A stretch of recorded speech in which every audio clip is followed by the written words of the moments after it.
I'm taking on the load that he always had, and more than I've ever had. I'm not saying whether you can handle it. I'm talking about myself. Teresa just doubts herself as a mother always. You know, she doesn't believe that she's a strong parent. I think it's getting near the let's not talk to each other time. Who, me and you? Oh, She needs to get the confidence behind her. She needs to truly believe that she can do this. Oh, you don't want to talk to me? keep taunting, Jeff. The next dish won't be broken on the sink. The following program may contain scenes with self-assured women. Watching with friends is encouraged.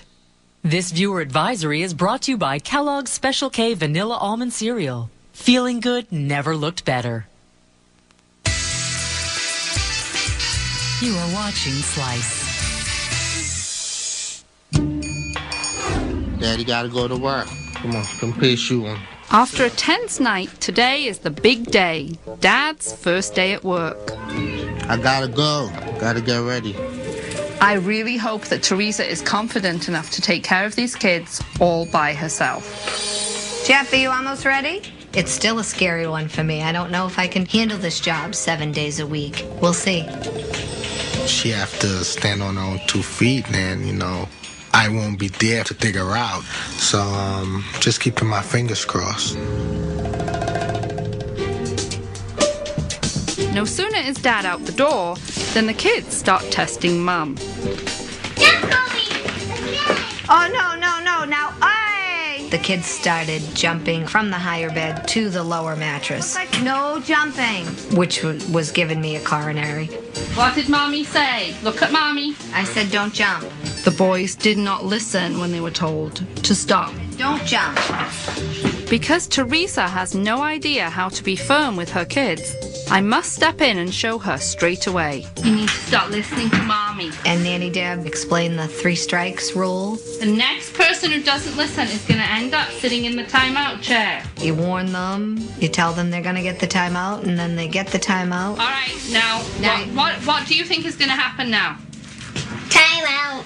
I wanted Teresa to see how timeout was done, and I wanted her to participate. This is what's going to happen now when you don't listen to me. You have to do a timeout.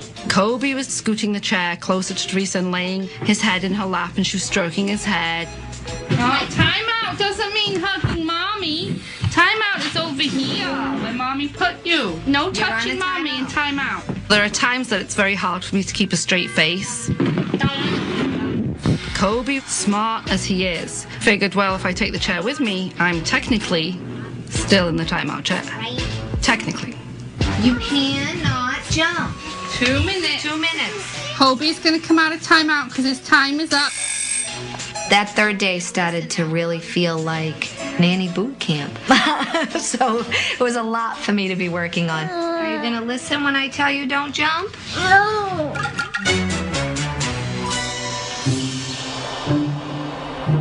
Now that I've shown Teresa how to discipline her kids, I'm throwing her into the deep end of the pool. Hey, keep your hands to yourself. And sure enough, for the rest of the afternoon, Teresa is tested again and again. Stop it. Stop hitting me. Mommy. No hitting. Mommy, hitting you? Why did you do that?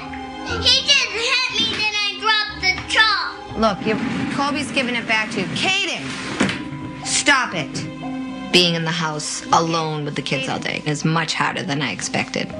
Much harder. You drawing on the furniture? Not on the furniture, please. I told them no a couple of times. No listening. Hey, hello. You're not drawing on the walls. The chalk stays here. When they're crying and you can't talk reason to a child, I don't have the patience for it. Do you want to take your nap? They were driving me nuts. Stop scribbling. Only an hour in, Teresa already wants to give up. And when Jeff comes home, Teresa thinks she's off the hook. But surprise, surprise, she's going to have to go it alone all night long.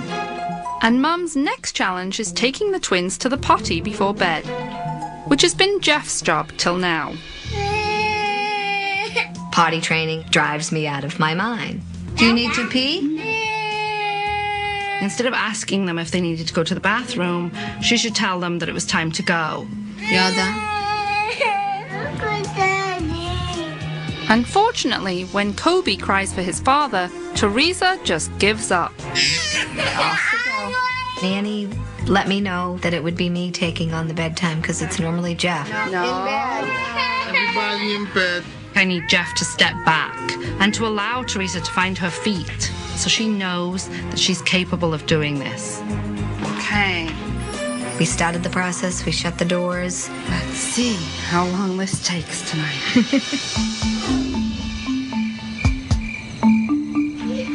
They come out in a quiet voice, march them back in. It's night-night time, and walk out and leave them in there. Mommy? Go. Night-night. Nanny kind of stayed behind me and said, okay, tell them it's night-night time. Night-night. They can have a kiss and an I love you and you're out. Night-night. The biggest mistake you can make is to start engaging in conversation. You have what? No conversations. I was lingering and she was behind me telling me, come on out. When is that final night-night? Just walk out. Night-night, walk out. Teresa's not handling the bedtime perfectly at all. She's impatient. It's very hard for a mom to listen to little ones cry. And your first instinct is the easiest thing to do is just give in. How many times do you do it before you give up? You don't. You never give up. If you start something like this and then you give in, you're basically telling your child, I just tortured you for no good reason. It's night-night. Night-night. As the children paraded out, It's night-night. I had Teresa parade the children back in. I tried to reassure her that Imari was going to be okay. Then I coached her through it. If you hear the cry that's a genuine upset cry, that's when you respond from an emotional viewpoint. If you think it's manipulative, you don't. You know when your child's really crying, and you know when they're being manipulative. That doesn't sound real to me. Teresa doesn't really like to hear anyone crying. Hearing Mari crying, that started breaking her down. The crying's what kills me. Yeah, I know.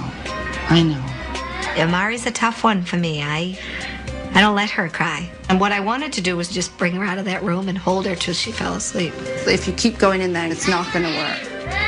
You can't do this and then stop. It hurts me more with Amari than the boys. Don't feed into it. And Nanny Deb would just put her in another room, shut the door, and leave her for the night. And I can't do that.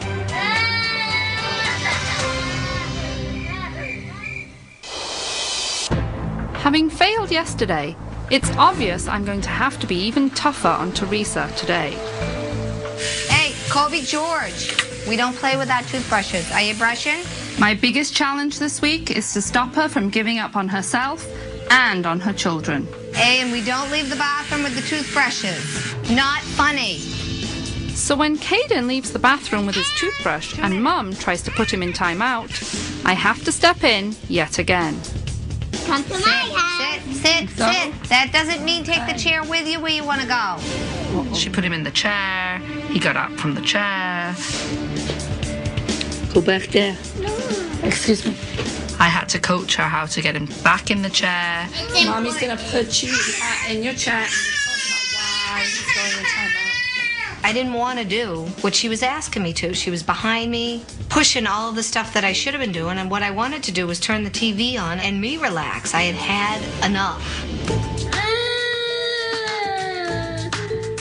Teresa's just not getting it. Yesterday, I talked her through timeout, and what does she do today? She parks herself right in front of Caden and babies him through it. No. And I have to take over for the last time.